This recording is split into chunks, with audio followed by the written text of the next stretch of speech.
Experience it on Fox Sports 2.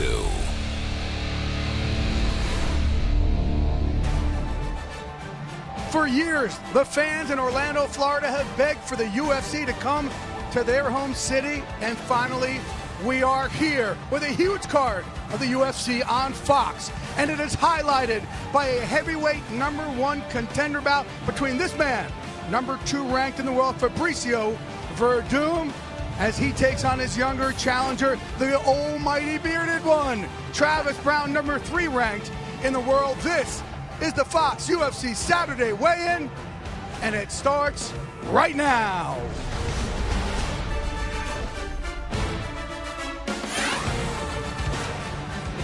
You are looking live inside the arena here in Orlando, Florida. Again, the biggest card the UFC on Fox has ever given you from start to finish, and I'm so glad to be a part of it once again. Hi, everybody. I'm your host, Jay Glazer, joined by my man, Chael P. Sonnen, and of course, Brian Stan. And guys, from start to finish, this card is loaded. We have, obviously the women, Miesha Tate, Carmouche, Donald Cerrone fighting, and again, that heavyweight bout. All right, you talk about the heavyweight bout, you're talking about the main event, and guys, there is no bigger prize in all of combat sports than the World Heavyweight Championship. But before you get there, you must establish the #1 contender, and the winner of Werdum versus Browne tomorrow night not only will fill that spot, but they will unequivocally become the biggest threat Cain Velasquez has ever seen. It's an incredible main course, but boy, do we have some appetizers for you folks. Look, Miesha Tate, Liz Carmouche both have challenged for the title. Top 10 ladies. Miesha Tate's never been a boring fight in her life. Edson Barboza, Cowboy Cerrone.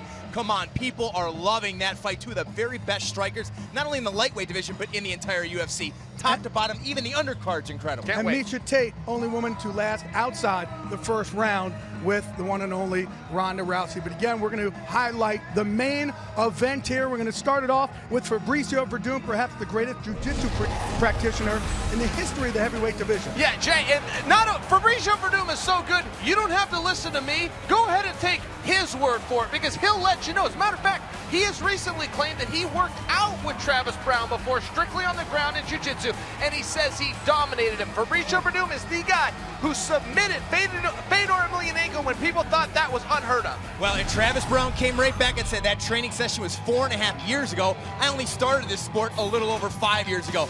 This man is an incredible athlete, former basketball player, 6'6".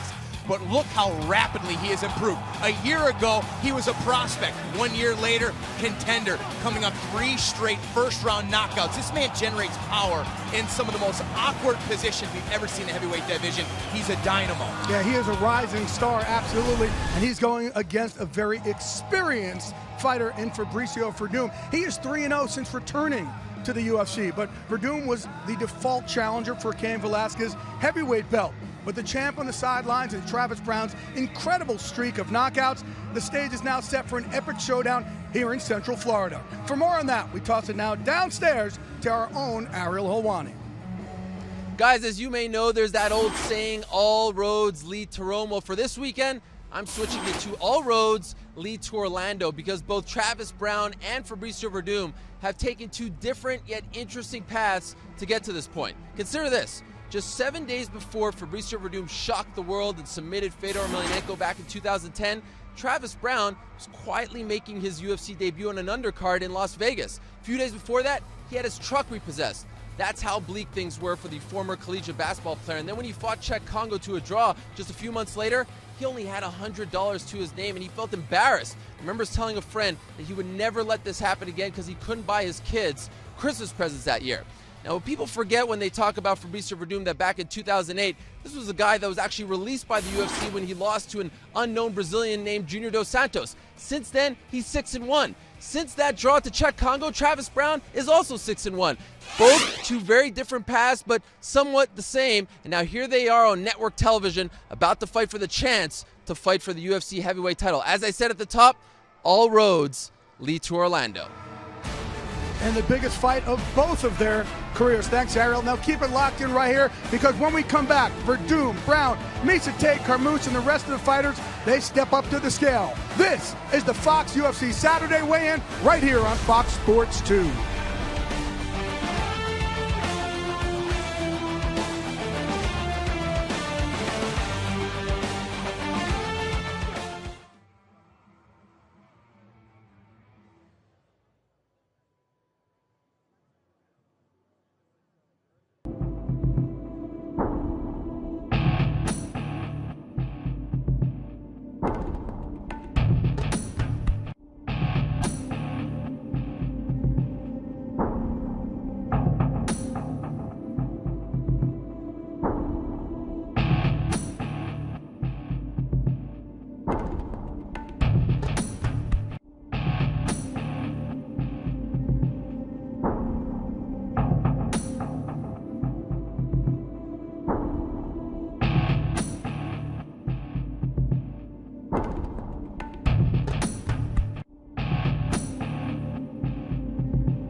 main event competitors, Verdum and Travis Brown, both men trying to stop the other's momentum and punch their ticket to a shot at UFC Gold, which leads us right to our online poll question for the day.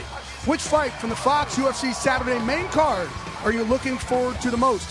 Head on to foxsports.com/connect live to vote for Verdum versus Brown, Tate versus Carmouche, or Cerrone versus Barboza. We'll have the results later on in the show.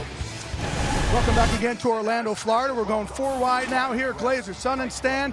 Ariel Helwani, glad to have you up here with us. But guys, it is time now for the fighters to go and try and make weight. With that, we toss it down to Joe Rogan.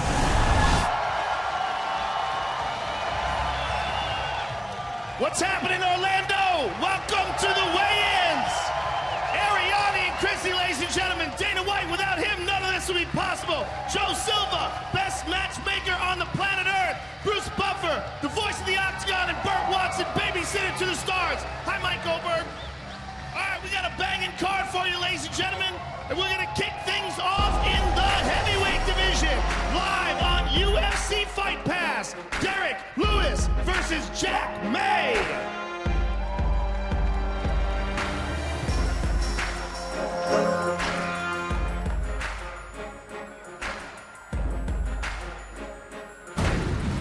Wednesday, the all-new season, The Ultimate Fighter, continues as familiar foes coach the next generation of UFC fighters. The Ultimate Fighter, Team Edgar versus Team Penn, continues Wednesday, 10 p.m. Eastern, only on Fox Sports 1, streaming live on Fox Sports Go.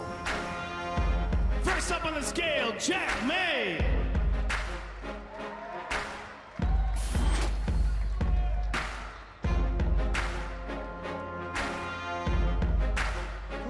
$252 and a half. 252 and a half. And his opponent, Derek Lewis. Guys, this is a battle of a former college basketball player against a former AAA truck driver. Now that is Derek Lewis. They call him the Black Beast. He has 8 KOs and 9 wins, and actually has a KO on the regional scene against Jared Rosholt, who's been doing pretty well in the UFC as of late. He said about this matchup, quote, "He's not my toughest fight, but I'm his." A lot of confidence making his UFC debut. Actually was supposed to make his UFC debut several months ago, was injured, had to wait, but you know, it's tough to find prospects at heavyweight. We'll see how he does.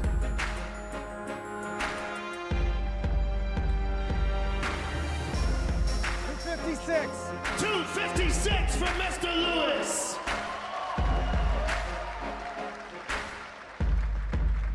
First fight of the night, ladies and gentlemen, live on UFC Fight Pass, Derek Lewis and Jack May. The next fight takes place in the featherweight division. Mirsad Bektik versus Chaz Skelly. Chaz Skelly is known as the skyscraper. Guys, he's 5'11", which isn't terribly uncommon, but it is for this weight class of 145 pounds. Look, this guy was an All-American wrestler in the NAIA division. He's got an 11-0 record, 6 wins by submission.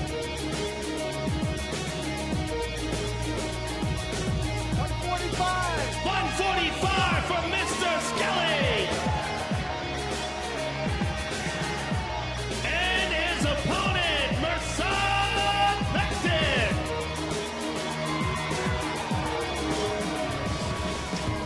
Fox Sports 1 is the place serious sports fans turn before every slam, every goal, and every game with America's pregame weeknights, 6 p.m. Eastern, only on Fox Sports 1 and streaming live on Fox Sports Go.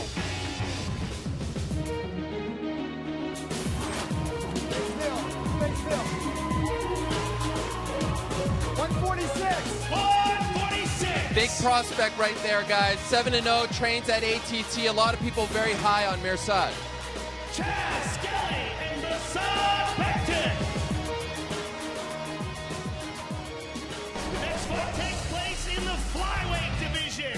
Dustin Ortiz versus Ray Borg.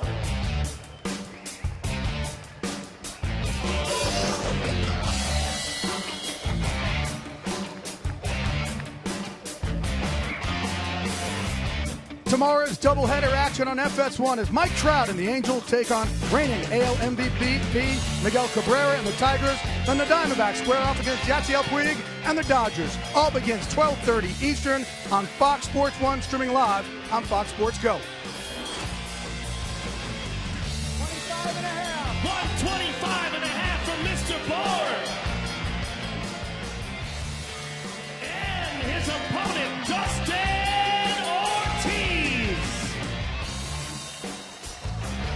Been an interesting road for Ortiz. He was supposed to fight a week ago at Ultimate Fight Night 39 in Abu Dhabi. His opponent pulls out a week before the fight. So he's not only had to extend his weight cut an additional 10 days, but also his training camp. When you're talking about peaking at this level, that could be a very interesting thing to do. And he gets a short notice opponent in Borg, who's coming off a huge win in the regional circuit over a guy named Nick Ursa, who I've trained with, who's very good. So Borg is no slouch. Should be a really good fight tomorrow night.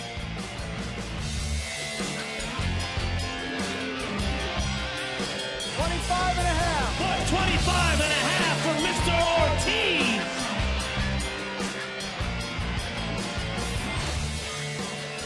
Ray Borg and Dustin Ortiz. Once again, Glazer's Son and Stan and Helwani here at the Fox Sports Desk. To tell you what, great atmosphere here for a weigh-in in Orlando. We want to remind you also vote in our online poll. Which fight from the main card are you looking forward to the most? Head on to foxsports.com/connect live to vote. Now I want to send it back to Joe Rogan as we get ready for our Fox Sports 1 prelim fighters.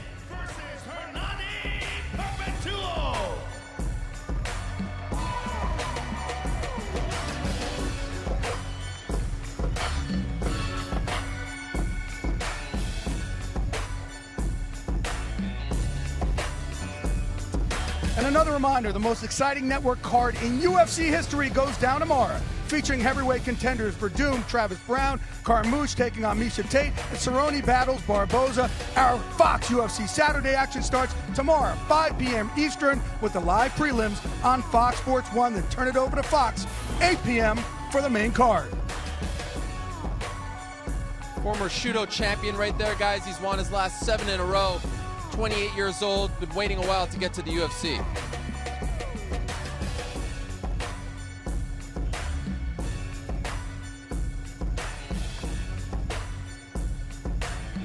$170 and a half from Mr. Perpetuo. And his opponent, Jordan Young Gun Min. You know, guys, it sounds silly to call a 24-year-old a veteran, but that's Jordan Meehan.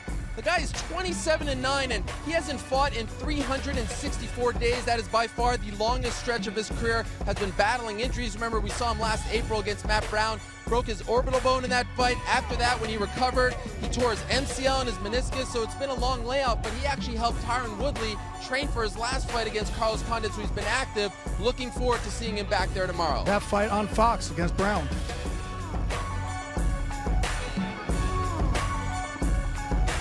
$170 and a half.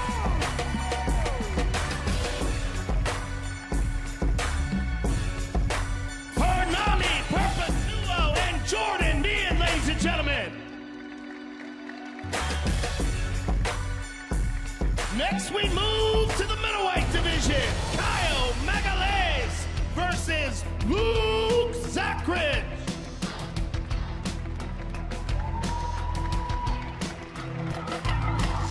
Luke took a very long road to the octagon. He was actually on Tough, The Ultimate Fighter 7 back in 2008.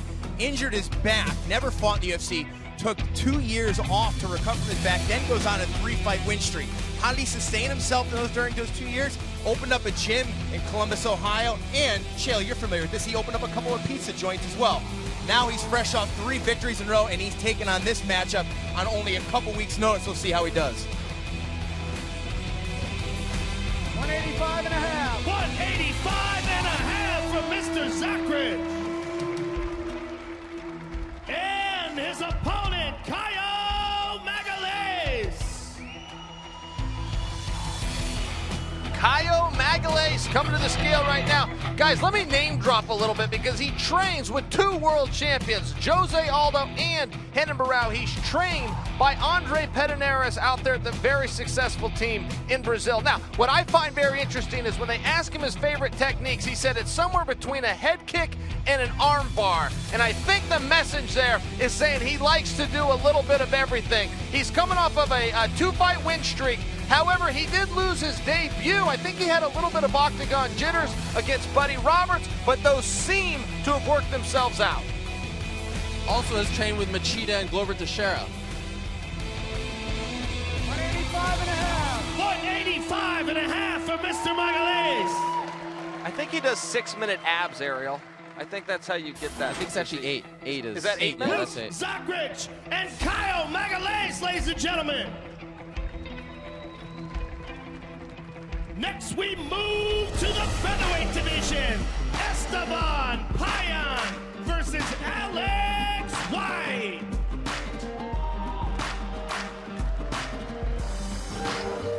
Guys, this is the feel-good story of Saturday night when Alex White, who by the way is making his UFC debut tomorrow, was 4 years old. He was on a road trip with his family to Orlando.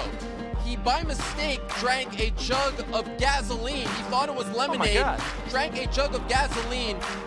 The doctor said he actually died on his way to the hospital. He survived. They said by 10 p.m. that night he would not survive. He has survived. Went through a lot as a kid. His throat was messed up, was bullied a lot, but has turned into an amazing prospect. All this guy does is win. Listen to this. Over the last 5 years, White has gone 15-0 as an amateur in MMA, 9-0 as a pro, 12-0 as an amateur boxer, and 1-0 as a pro boxer. Wow. 146. 146 for Mr. White. You know, you're right. That did make me feel good, Ariel. That is a feel-good story. Esteban Payan. Now, Esteban Payan, this may not make you feel so good, Ariel, but this guy's dogged up. Our own Jake Glazer used to train with him out in Arizona. He was with the likes of Ryan Bader, C.B. Dalloway, Aaron Simpson. When that gym fell apart and those guys left to start something called Power MMA, Esteban is one of the few guys that stayed with the Lawley brothers and continued to train. He's been working towards his goal for some time. We know he's extremely loyal. I don't believe he's ever drank gasoline, Helwani, but he sure does look the part. Look at that physique. He's definitely in great shape. Also served 3 tours of duty in Iraq as a member of the U.S. Army.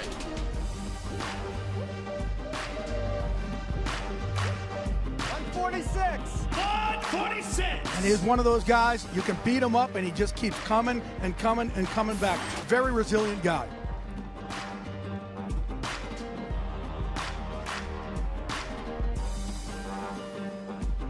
Alex White and Esteban Payan, ladies and gentlemen. Next, we move to the lightweight division. Jorge Masvidal versus Pat Healy. All right, here comes Pat Healy. This is my teammate. This is my friend. I've known him from his very first fight in the amateurs where he took on Chris Lieben. And yes, fight fans, the Chris Lieben at 185 pounds. He then moved down to 170 pounds where he fought UFC veterans like Chris Wilson. He fought and beat Paul Daly and Carlos Condit. Now he's at 155. 156. 156 for Bam Bam Healy. And his opponent, Jorge Masvidal. Jorge Masvidal actually owns a win over Pat Healy's twin brother, Ryan Healy, and Masvidal was quoted as saying, I beat up his brother, now I'm going to do the same to him. And he also quoted saying that I'm going to be the reason that Pat Healy gets fired from the UFC. Those are fighting words. He said that? Absolutely said that. He's no longer eating brownies for breakfast, guys. He used to do that as a pro fighter, but he said he had to change up his diet recently.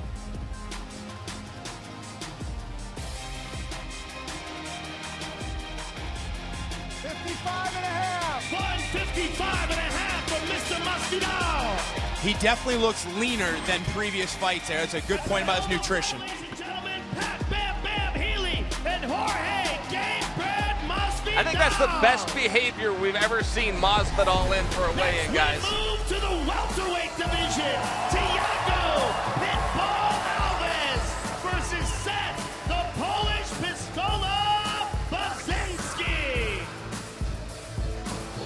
Yeah, guys, we've been bragging about this card from top to bottom. This is one of the fights that's flying under the radar a little bit. Okay, Seth Baczynski here. He trained at Power MMA, again, with Dalloway, with Bader, with Aaron Simpson. He ended up leaving. Now, he loved the gym. He just thought that those guys were a little bit too big for him. He wanted somebody more his size. So he went out to Alliance MMA in San Diego, which, of course, the former world champion Dominic Cruz is at. He's been getting lots of great training. This guy's very unorthodox. He's long for this weight class, and he uses a lot of elbows and flying knees. You see Tom Ortiz back there with him also, who was Cain Velasquez's wrestling coach at ASU. He's still with him as well.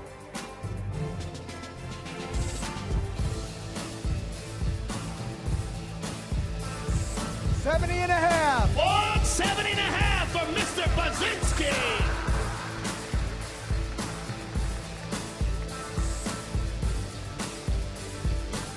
And his opponent, please welcome back to the UFC, Thiago Alves.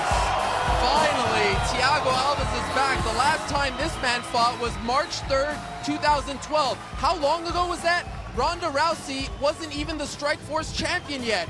I wasn't even a father yet. I have 2 kids. I have 2 kids since this man last fought. They call him the Bionic Pitbull now because he's had 4 surgeries since then. 2 on his chest, 1 on his bicep, 1 on his knee. It has been so long since Thiago Alves has fought, and this division has changed so much since GSP essentially left the sport. This is a guy that a lot of people aren't talking about, and he looks great. And in case you haven't seen him fight before, he owns 7 knockouts in the welterweight division. That's tied for second. If he gets a knockout tomorrow night, he'll be tied with Matt Brown for first all-time knockouts in the welterweight division.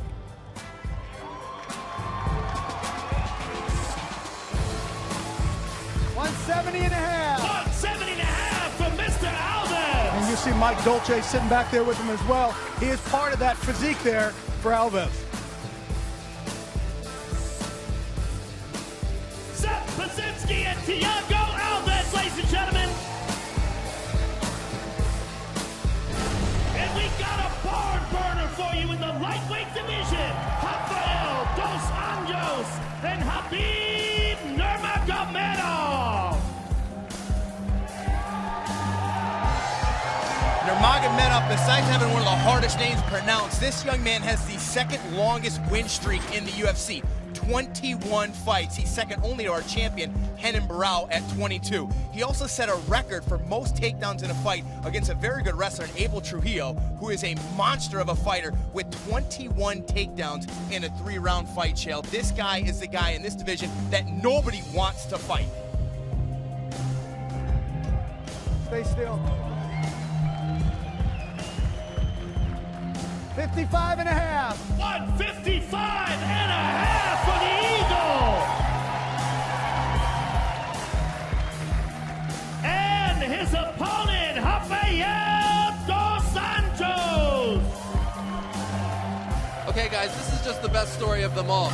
Rafael Dos Anjos was supposed to fight Rustam Khabilov at UFC 170. He agreed to the fight. He actually thought that he was agreeing to fight Khabib Nurmagomedov. He got them mixed up. Unfortunately, Khabilov got injured, and now, at the end of the day, he gets to fight Khabib Nurmagomedov. 55.5. 155.5.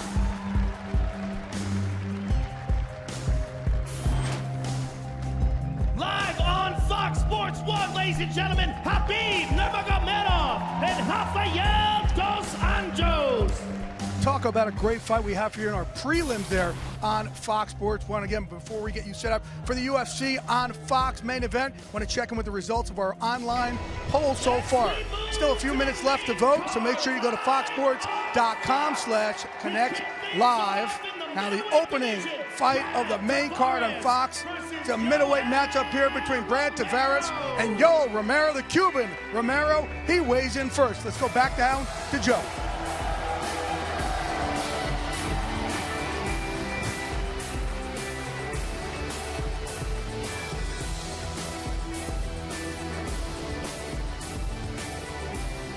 Guys, we're looking at Yoel Romero right here. This is the most decorated, bar none, wrestler in the UFC. Olympic silver medalist, world champion, world bronze medalist. He was an Olympic teammate, different sports, with Hector Lombard out of Cuba. He is now in America. He's at the American top team.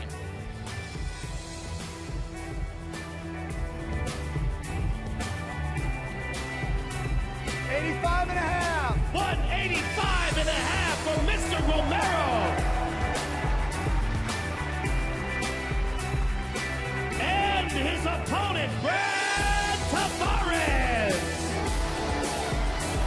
The Hawaiian has quietly won 5 in a row. If he wins tomorrow, it would be the second longest active streak in the middleweight division, behind the champion, Chris Weidman, who's won 7 in a row. And he was very honest about this fight. You know, after his last one in January, he said he thought he was going to get a big name opponent. Romero kind of disappointed him. He thought he'd get someone maybe in the top 5, top 8, but he shouldn't look past this guy. You know this, Chill. I mean, Romero is so tough. I'm curious to see if he, you know, was lacking motivation going into this fight. It's a huge fight for him.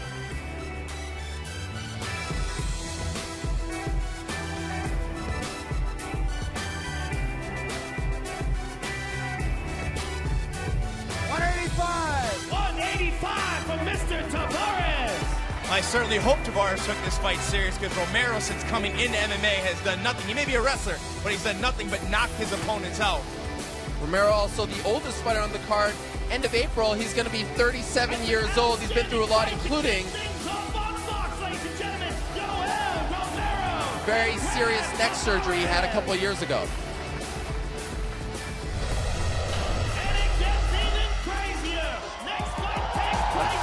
Here we go.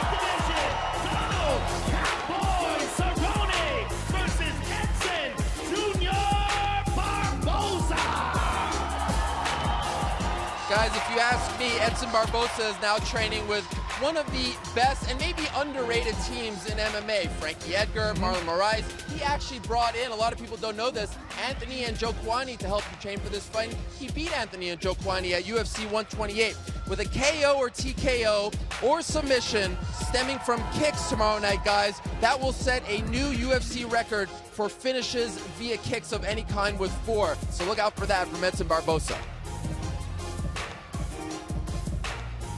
156. 156 for Mr. Barboza.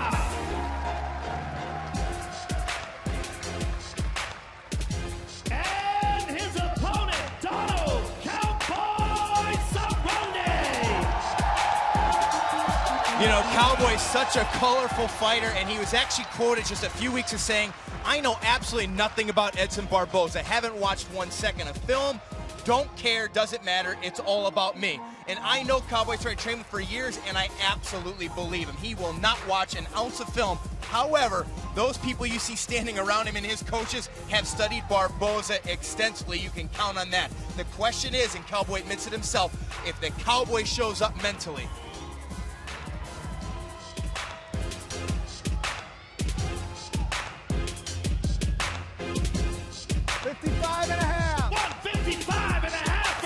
Now, Helwani, I'm going to raise you a kick. Cowboy Cerrone landed 131 kicks at UFC 49. Correct that. 49 kicks at UFC 131. Most ever in a 3-round fight. Vancouver, BC, baby.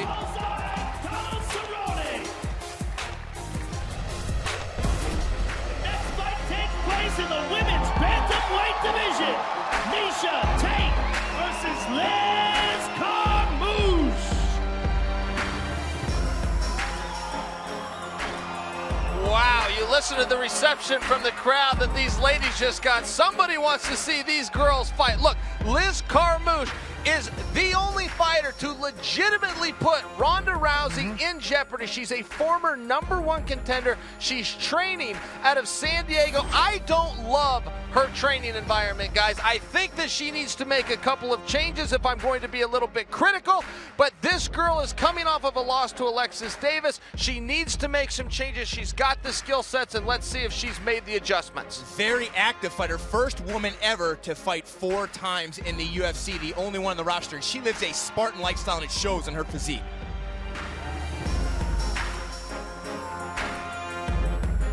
135. 135 for Liz Carmouche. And her opponent, Miesha Tate. Quick side note, I'm very jealous of those socks that Liz Carmouche was rocking. They're amazing. Now, Miesha Tate, guys, of course, she's coming off her second loss to Ronda Rousey. The first time she lost to her, she wanted to take some time off, thought she needed to take a break from MMA. This time around, she wanted to get right back in there, asked the UFC for a fight right away. And of course, this is a whole different set of circumstances. With Ronda, there's bad blood, there's trash talking, nothing but respect between these two. Speaking of which, I'm going to go talk to them and other fighters down below. Good See you job, guys. 135 and a half for Miesha Tate.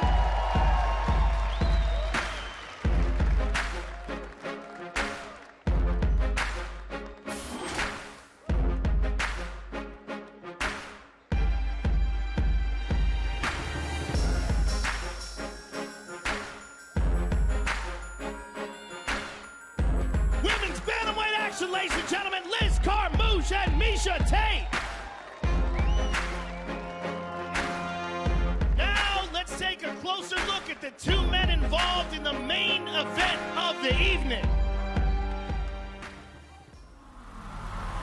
The unknown is what's scary.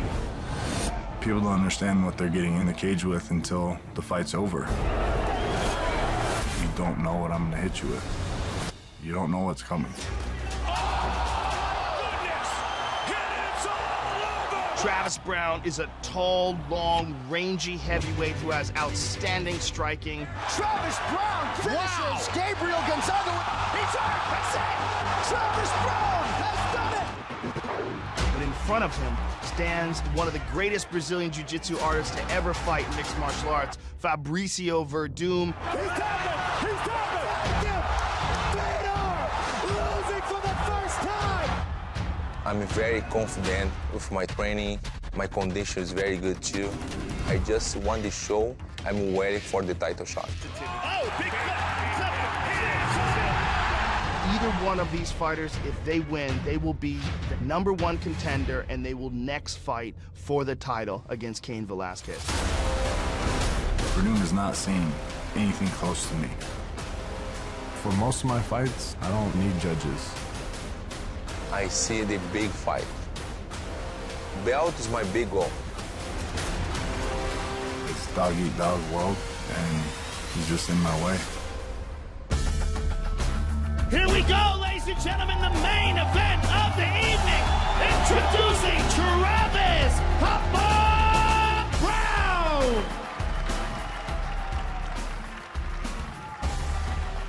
You know, it's interesting, when you talk about sacrifices for a fight, Travis Brown's been away from his sons for 2 whole months. Absolutely incredible. Get this, he's not only coming off 3 first-round finishes in the heavyweight division, his average fight time is just over 5 minutes. That's his average fight time. So, ladies and gentlemen, tomorrow night, don't blink. And he's a different fighter between the ears, such a different guy than he was just a few years ago. And it's interesting, he's actually never been taken down in the UFC.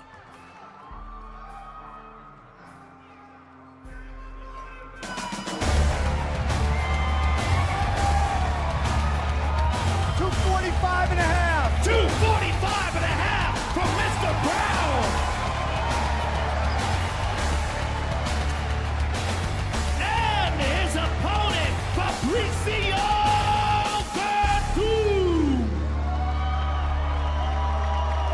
Guys, this is actually Verdum's second run through the UFC, and here he is 1 fight away from fighting for 12 pounds of gold. Now, in his first run, he left when he was upset. He was knocked out by a vicious uppercut from a completely unknown young Brazilian fighter under the name of Junior Dos Santos. He goes over to Strikeforce, he submits Fedor Emelianenko, he comes back to the UFC in a match against Roy Nelson. He is one of only 2 men to ever outstrike Big Country.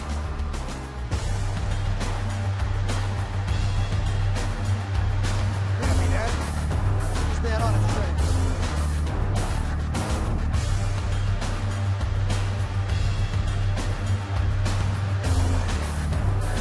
$232.5 from Mr. Verdum.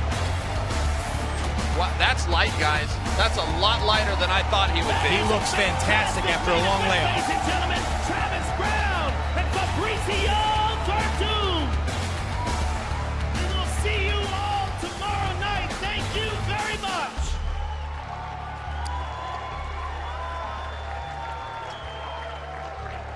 All right, thanks, Joe. And tomorrow night, as Joe was saying, we have a huge night from